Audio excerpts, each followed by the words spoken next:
जय श्री कृष्ण मित्रों। दोस्तों, क्या आप मंदोदरी के श्राप से परिचित हैं? पाकिस्तान तबाह हो रहा है, आखिर मंदोदरी ने क्यों दिया था पाकिस्तान को श्राप? प्रिय मित्रों, सवाल आपको अजीब जरूर लगेगा।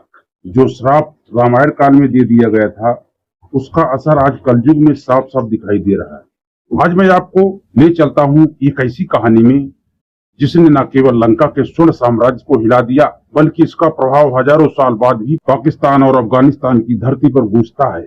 जी हाँ दोस्तों, निवेदन है कि इस वीडियो के अंत तक आप लोग जरूर बने रहें, और अगर आपने अभी तक हमारे चैनल को सब्सक्राइब नहीं किया है तो इसको सब्सक्राइब करें। नमस्कार दोस्तों, हमारे मोटिवेशनल आरके ब्लॉग चैनल में आप सभी का बहुत बहुत स्वागत है। आखिर मंदोदरी ने क्यों दिया था श्राप, ये रहस्य के बारे में हम आज पर्दा उठाने जा रहे हैं। आपको यह कथा पूरी सुननी होगी, लेकिन आपको आगे बढ़ने से पहले आपको बता दूं कि रामायण में स्पष्ट कहा गया है कि कथा हो या सीख, अगर बीच में छोड़ दिया जाता है तो वह पाप का श्रेणी में आता है। इसलिए आपसे विनम्र निवेदन है कि आप इस कथा को अंत तक जरूर सुनें। यह है मंदोदरी के श्राप की कहानी। दोस्तों, एक बार माता सीता और श्री राम 14 वर्ष के वनवास के दौरान जंगल में कुटिया बनाकर रात्रि में विश्राम कर रहे थे। रात्रि बहुत हो चुकी थी, भगवान श्री राम जी सो गए थे, परंतु माता सीता जाग रही थी। आज माता सीता को नींद नहीं आ रही थी, वह बेचैन महसूस कर रही थी। फिर अचानक भगवान श्री राम भी जाग जाते हैं और सीता जी को बेचैन देखकर पूछने लगते हैं, हे सीते, आप अभी तक सोई नहीं है? क्या बात है, आप बेचैन लग रही हैं?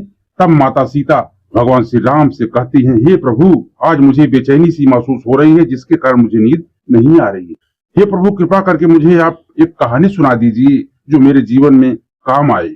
दोस्तों, भगवान श्री राम माता सीता से कहते हैं, सीते, आज मैं आपको वह कहानी सुनाने जा रहा हूँ जो बहुत ही महत्वपूर्ण है। इस कहानी के माध्यम से तुम्हें एक महान बात मैं बताऊंगा।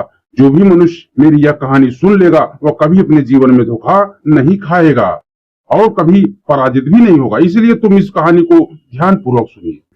माता सीता ने श्री राम जी से कहा, हे प्रभु, आप कहानी सुनाइए, मैं बहुत ध्यान से सुनूंगी। दोस्तों, तो भगवान श्री राम ने माता सीता को कहानी सुनाना आरंभ करते हैं और कहते हैं कि प्राचीन समय की बात है। विजयनगर नामक एक नगर में एक राजा जिनका नाम महेंद्र था राज करते थे। वह राजा बड़ा ही बलवान योद्धा था। उसके बल और शौर्य की बातें दूर दूर तक फैली हुई थी। राजा महेंद्र के 4 पुत्र थे। ये लोगों के नाम थे अर्जुन, भीम, नकुल और युधिष्ठिर। चारों राजकुमार दिखने में बहुत सुंदर थे और अपने पिता के समान बलवान थे। सभी गुरुओं में शिक्षा में वे अग्रणी थे। धीरे धीरे जवान हो गए और जिसके कारण उन्हें अपने बल पर बहुत घमंड भी था। प्रिय दर्शकों, राजा महेंद्र अपने चारों पुत्रों को बहुत चाहते थे। जब भी कोई कार्य करते थे, अपने पुत्रों को बुलाकर उनसे सलाह लेते थे। जो व्यक्ति अपने घर में छोटों की राय लेता है, उसके घर में कभी लड़ाई झगड़ा कलह नहीं होती है। दोस्तों, कभी कभी उम्र में छोटे छोटे लोग भी ज्ञान की बात कर जाते हैं। दर्शकों, धीरे धीरे चारों राजकुमार बड़े हो गए। वे जंगल में शिकार करने जाने लगे। एक दिन राजा महेंद्र ने अपने चारों बेटों को बुलाकर समझाया, पुत्रों, तुम चारों अब जवान हो गए हो और अपनी इच्छा से कहीं भी घूम सकते हो, लेकिन मेरी एक बात कभी मत भूलना, जब भी शिकार करने जाओ हमारे राज्य की आगे जाने वाली दिशा में ही जाना। गलती से हमारे पीछे वाले राज्य की दिशा में मत जाना। अगर तुम भूलवश भी पीछे गए तो बहुत बड़ा संकट आ जाएगा। प्रिय दर्शकों, भगवान श्री राम माता सीता से आगे कहते हैं, हे सीते, राजा के चारों पुत्र ने अपने पिता की बात ध्यानपूर्वक सुनी और पीछे न जाने का वचन दे दिया। उन्होंने कहा, पिताजी, हम आपकी बात हमेशा याद रखेंगे, भूल से भी हम पीछे नहीं जाएंगे। प्रिय दर्शकों, भगवान श्री राम आगे बताते हैं कि सीते, अगले दिन और हर दिन की तरह चारों राजकुमार अपने घोड़ों पर सवार होकर अपने पिता के आदेश के अनुसार राज्य की आगे वाली दिशाओं में शिकार करने के लिए जाने लगे। जो शिकार करने के लिए जाते थे वे पीछे वाली दिशा में नहीं जाते थे। इसी प्रकार कई दिनों तक वे आगे की 3 दिशाओं में शिकार करते रहे। प्रिय दर्शकों, एक दिन की बात है, चारों राजकुमार जब शिकार करने जंगल में गए तो पूरे दिन शिकार ढूंढते रहे, लेकिन उन्हें कोई शिकार नहीं मिला। शिकार ढूंढते ढूंढते शाम हो गई और वे जंगल में भटक गए, जिसके कारण वे भूख प्यास से व्याकुल हो उठे। एक पेड़ के नीचे विश्राम करने लगे। तभी राजकुमार नकुल ने, जो स्वभाव से चंचल था, अपने बड़े भाई युधिष्ठिर से कहता है, बड़े भैया, एक बात मुझे बहुत परेशान कर रही है। पिताजी ने हमें आगे वाली दिशाओं में शिकार करने से मना नहीं किया और पीछे वाली दिशा में क्यों मना किया? आखिर क्या बात हो सकती है? मुझे लगता है कि पिताजी ने आगे की सभी दिशाओं को पराजित कर दिया होगा, लेकिन पीछे वाले राजा से युद्ध में हार गए होंगे, इसीलिए हमें पीछे जाने से मना किया है। राजकुमार युधिष्ठिर कहते हैं, नहीं भाई, ऐसा नहीं हो सकता। नकुल कहता है भैया मुझे तो ऐसा ही लगता है कि पिताजी पीछे वाले राजा से हार गए, इसीलिए वो मना कर रहे हैं। मेरा मानना है कि कल सुबह हमें पीछे वाली दिशा में जाना चाहिए और इससे पता लगाना चाहिए कि वैसे हमारे भाई बलवान हैं और योद्धा भी हैं, इसमें संदेह क्या है, हमें जाकर के पता लगाना चाहिए। दोस्तों, वे चारों राजकुमार विपरीत दिशा में चल पड़े, जहां पर पिताजी ने उनको मना किया था। काफी दूर जाने के बाद वो काफी थक चुके थे और विश्राम के लिए स्थान ढूंढने लगे और वे आगे बढ़ते गए और अपने सीमा से बाहर निकल करके उस जगह पहुंच गए जहां पर पिताजी ने मना किया था।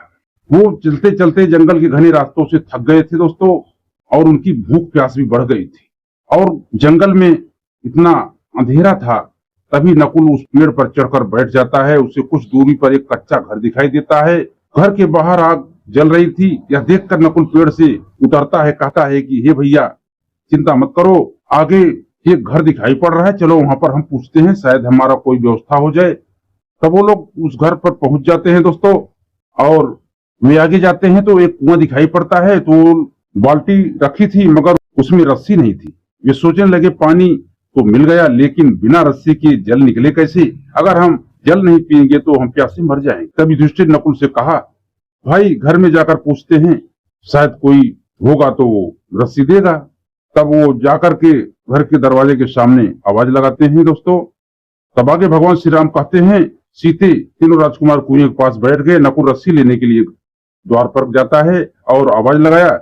अब घर के अंदर से एक बहुत सुंदर लड़की निकल कर आई। नकुल ने विनती से कहा, हम चारों भाई प्यासे हैं, हम कुएं के पास बैठे हैं, हमें एक रस्सी दे दीजिए ताकि हम पानी पी सकें, इसमें आपका बड़ा उपकार होगा।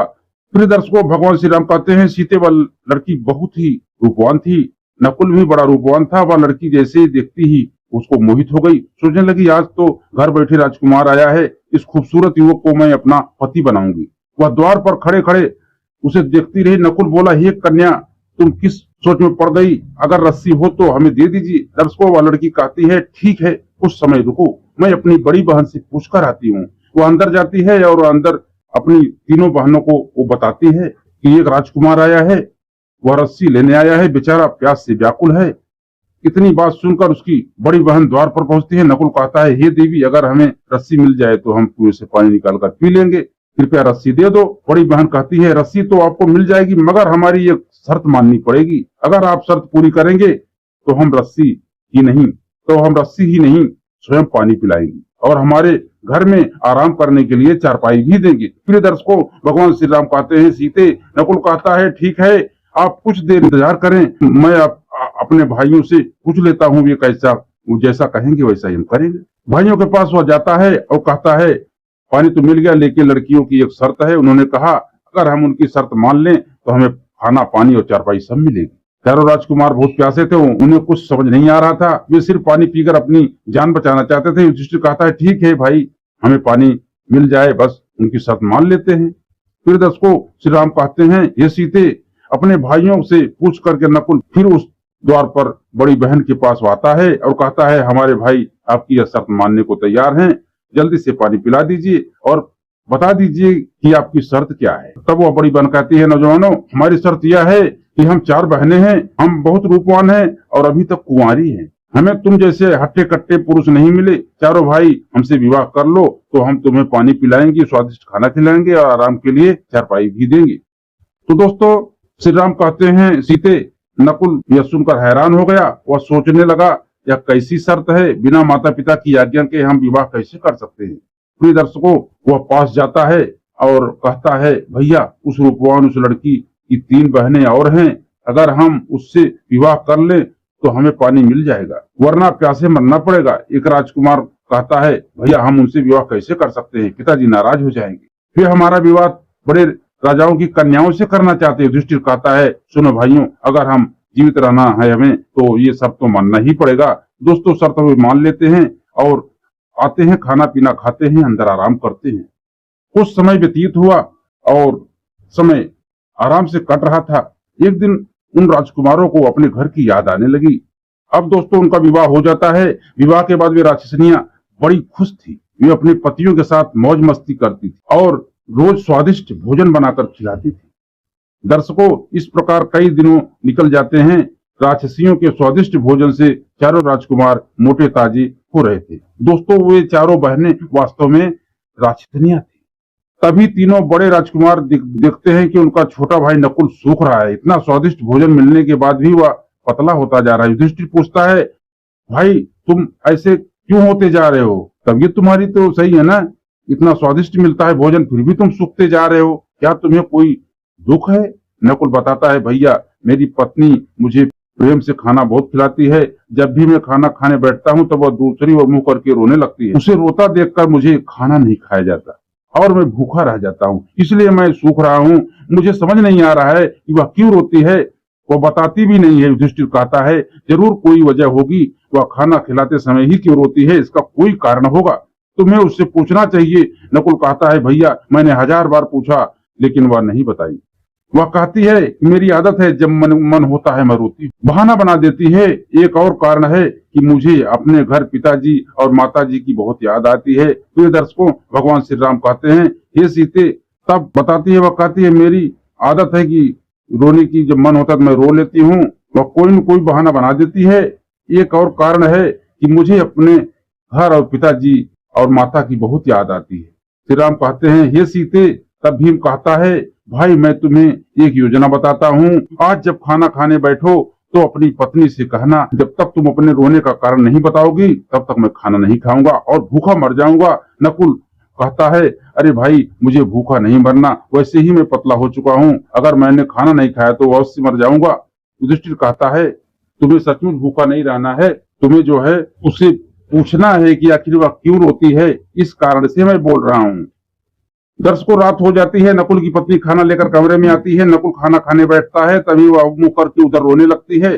तब नकुल पूछता है, जब तक तुम नहीं बताओगी मैं खाना नहीं खाऊंगा। दर्शकों, अब नकुल की पत्नी बताने लगती है, पिया जी, मेरे रोने का कारण यह तीनों बहनें हैं जो राक्षसनियां हैं। मैं भी राक्षसी हूँ। मेरी बहनें रोज जंगल में जाती हैं और अपने खाने के लिए मांस लाती हैं।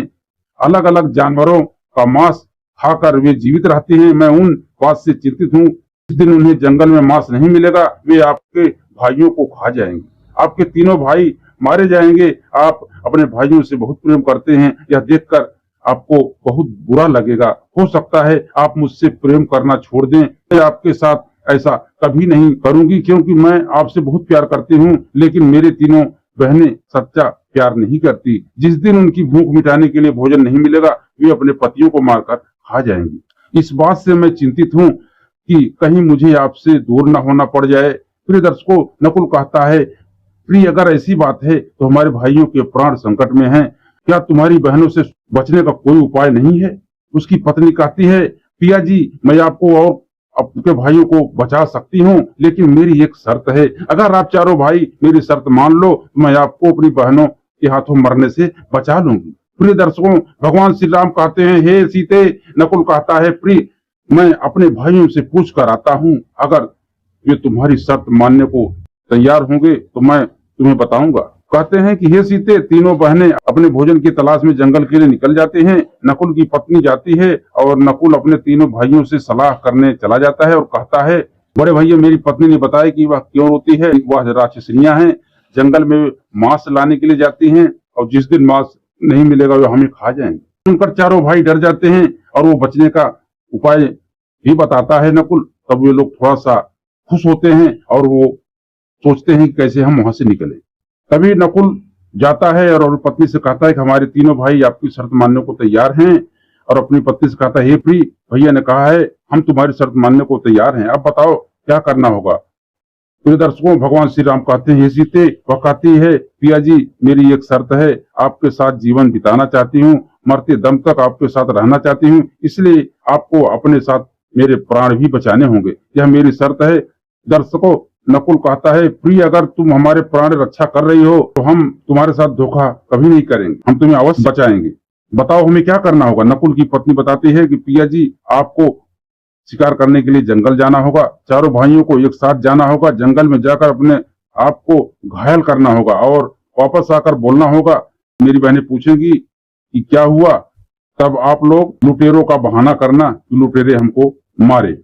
जंगल में कुछ लुटेरे आए जिनकी घोड़े बहुत तेज भागते थे। उन्होंने हमारे घोड़े और धन लूट लिए और हमारे घोड़े धीरे भागते हैं, इसीलिए हम हार गए। प्रिय दर्शकों, भगवान श्री राम कहते हैं, ये सीते, नकुल की पत्नी आगे कहती है, उसके बाद मेरी बहनें पूछेंगी कि आप क्या चाहते हो, तब आपको कहना होगा कि हमें तेज दौड़ने वाले घोड़े दे दीजिए, हम शिकार करने जाएंगे। अच्छे शिकार लाएंगे तब मेरी बहनें आपको तेज घोड़ा देंगी और उस घोड़े पर सवार होकर आप लोग जल्दी से जल्दी इस राज्य की सीमा से दूसरे राज्य की सीमा में पहुंच जाएंगे। तब वहां ये लोगों की शक्तियां काम नहीं करेंगी, तो मेरी बहनें आपका कुछ नहीं बिगाड़ पाएंगी और आपका प्राण बच जाएंगे। दर्शकों, भगवान श्री राम कहते हैं, सीते, नकुल को अपनी पत्नी की बात समझ में आ गई। वह अपने भाइयों के पास गया और बताया।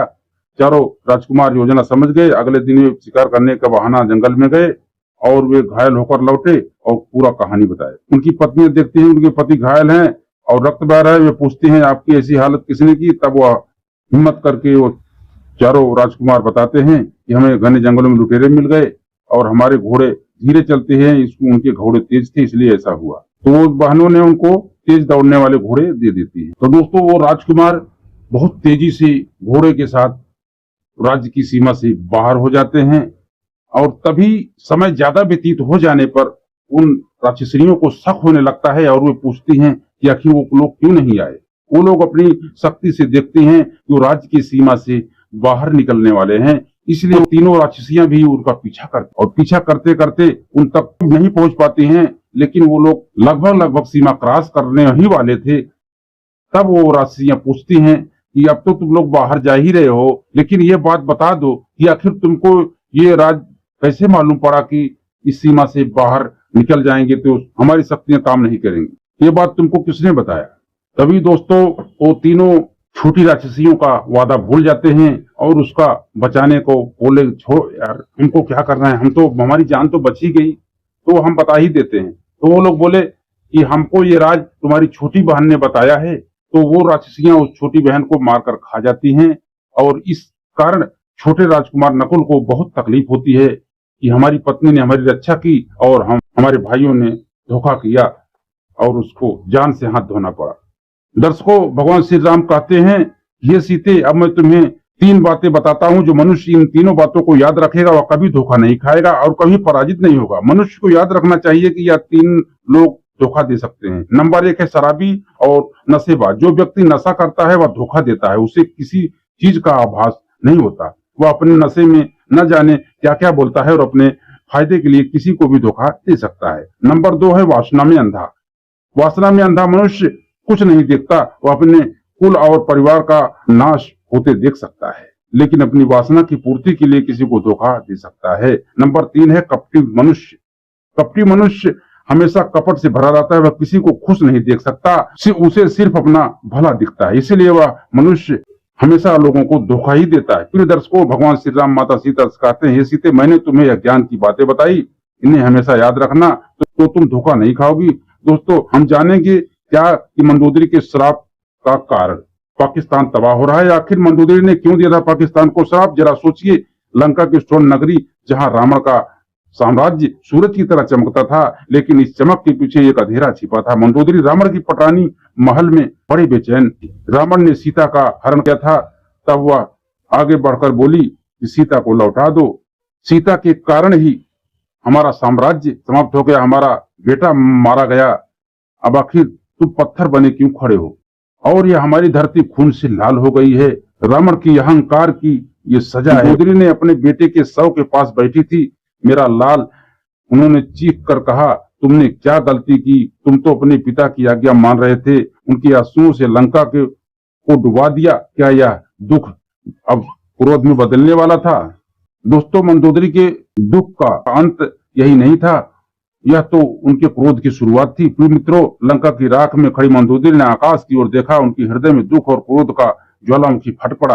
उन्होंने गर्जना की, हे देवताओं, तुमने मुझसे सब कुछ छीन लिया, मेरे पति रावण, मेरे बेटे इंद्रजीत और कुंभकर्ण सभी को इस युद्ध की आग में जलने दिया। मंदोदरी आज श्राप देती है, यह भूमि जिसने मेरे परिवार का खून देखा कभी सुख नहीं पाएगा। जो भी इस धरती पर राज करेगा वह मेरे दुख को भुगतेगा, मेरे आंसुओं की कीमत युगों तक चुकानी पड़ेगी। मंदोदरी का श्राप आकाश में गूंज उठा, लेकिन रुकिए, यह क्या श्राप केवल लंका तक सीमित था? दोस्तों, कहते हैं कि मंदोदरी का श्राप समय की दीवारों को पार कर गया। लंका की वह धरती जिसने मंदोदरी के आंसुओं को शाह आज के पाकिस्तान और अफगानिस्तान का हिस्सा मानी जाती है। जरा सोचिए, क्या यह महज संयोग है जो इन क्षेत्रों में सदियों से अशांति और युद्ध का साया मंडराता है? अफगानिस्तान जहां तालिबान का आतंक है, पाकिस्तान जहां अस्थिरता और दहशत ने गहरी जड़ें जमाई हैं। मंदोदरी के उस श्राप का परिणाम है। कुछ लोग कहते हैं मंदोदरी का क्रोध केवल रावण तक ही सीमित नहीं था, उन्होंने अपनी सौतन मायासुर की चालों को भी दोषी ठहराया था, जिनके कारण रावण ने सीता का हरण किया और मंदोदरी को श्राप उस धरती को हमेशा के लिए अशांति के अंधेरे में धकेल दिया। तो दोस्तों, आप लोगों को हमारा ये कहानी कैसा लगा? यदि हमारा वीडियो आपको अच्छा लगा दोस्तों तो एक लाइक कर देना, चैनल नए चैनल को सब्सक्राइब करके बेल आइकन को जरूर प्रेस करना। मिलते हैं दोस्तों अगले वीडियो में। जय श्री कृष्ण मित्रों, जय श्री राम।